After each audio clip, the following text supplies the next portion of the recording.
Hey, Woodstock here. Thanks everyone for showing up. If you're new to the channel, I'm basically a power carving artist with found objects. And this episode, we're going to cover the most important thing I think in carving is the eyes of the face. So I always start off with the eyes. And here I'm using a generic rotary tool called Tool Shop, and it's from Menards. It's like a Home Depot in the Midwest of the U.S. and the East Coast, I think. They don't have them on the West Coast for some reason. But anyway, they're cheap tools, and yeah, I recommend them if you're in a pinch for money or something like that. So you're paying like a fraction of the cost as a Dremel, but they seem to do the job just nicely as much as a Dremel does. There's probably some differences though. But anyway, I'm doing a little time lapse here. And when I'm doing the eyes, I always use a pencil quite a bit to mark where the opening of the eye is going to be, or lines around the eyes as well. And I just use that to reference where I need to cut next with the engraver burrs. And I switch over to this Stylo Plus quite often as I get the basic rough out done. And if you notice, I continually do both sides of the face just to even it out, to give it some equilibrium, more or less, instead of having a lopsided face, just focusing on one side all the time. When I'm creating the eyes, I like to leave a lot of material, like a little mound around where the eyes are going to be, like a spherical mound to mimic the actual shape of the eye, and then gradually bring the eyes down in the corners. And eventually I'm going to have to bring the bridge of the nose down too as well, because right now it's sticking out too far. And when you do a profile look at it, like right there, you need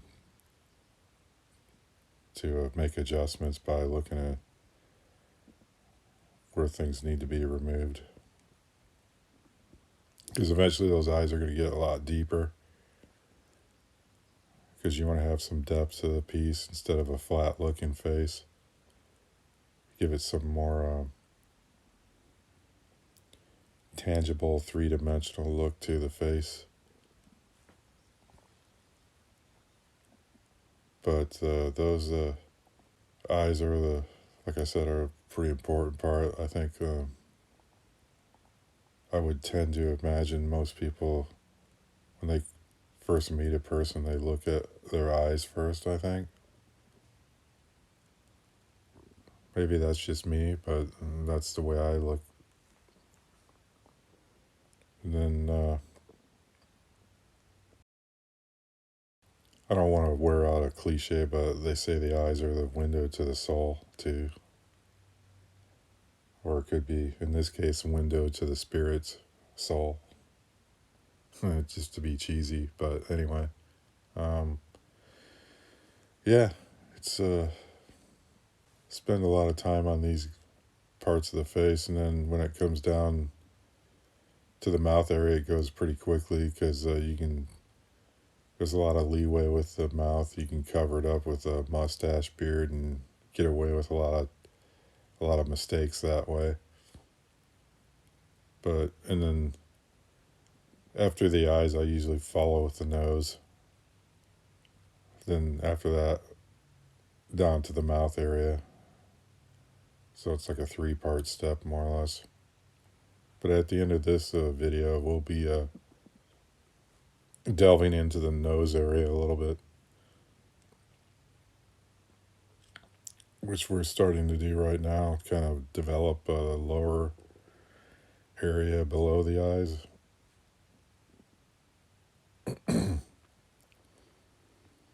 And I tend to give a curve to the eyes because a straight across line for an eye seems just unnatural. So I give a slight curve for the eye because I think it replicates the eye in real life of a people are always outdoors, their eyes are squinty and stuff like that. So you're trying to mimic those faces somewhat. And it just gives a more like a viable, real look to the face. I'm not trying to do realistic faces per se all the time, but perhaps a exaggerated look to the face. And I tend not to mark center lines and measure eyes to nose and mouth and stuff like that to get the correct anatomical proportions. Because found object wood is basically